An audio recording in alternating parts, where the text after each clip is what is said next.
Hi guys, good morning! At ito na naman tayo, another day, another challenge. Masarap din talaga sa pakiramdam yung pumapasok ka kasi alam mo, may sasahurin ka. Dahil nga mahangin sa labas, ito muna, suklay-suklay muna tayo. Hindi na nga natin to patatagalin at tara, iset up na nga natin yung laptop. Sobrang bilis kasi ng oras eh, yun natapos mo na yung iba pero mas madami na dadagdag. Good morning daw, sabi nga ng double chin ko. Dati talaga akala ko hindi ko matututunan itong pagko-computer. Kasi diba, ang dami pinipindot, ang dami mga shortcut, mga code. Doon ko na-realize na mapapadali pala ang trabaho mo pag may mga alam ka dito. Minsan na nga rin ako nakapag-work sa mga mundo ng mga techie. Sa sobrang ang tatalino nila, hindi talaga mabot ng utak ko yung mga alam nila. Thankful talaga ako na nakapasok ako doon kasi ang dami kong natutunan. Wow! Isa nga sa natutunan ko doon, yung hindi dapat laging tinatanong kung paano to, paano yan. Dahil nga inaral nila yon, syempre dapat ikaw matuto ka rin mag-explore kung paano nila natutunan yun.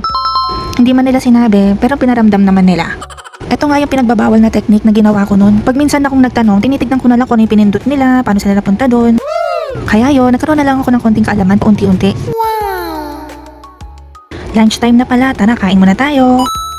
Ito pala yung mga ulam ko be. Meron akong meatloaf, adobo na matagal ko na kinikrave. Wow! Finally, nakain ko na rin. Ay naku, ang sarap niya.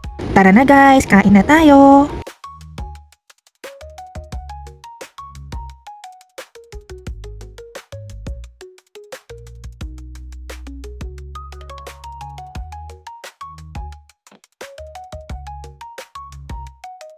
Nagme-maintenance na din pala ako guys. Isa lang naman, best tenor. Kasi siguro dahil na rin sa work ko, yung dugo ko kasi hindi na bumaba.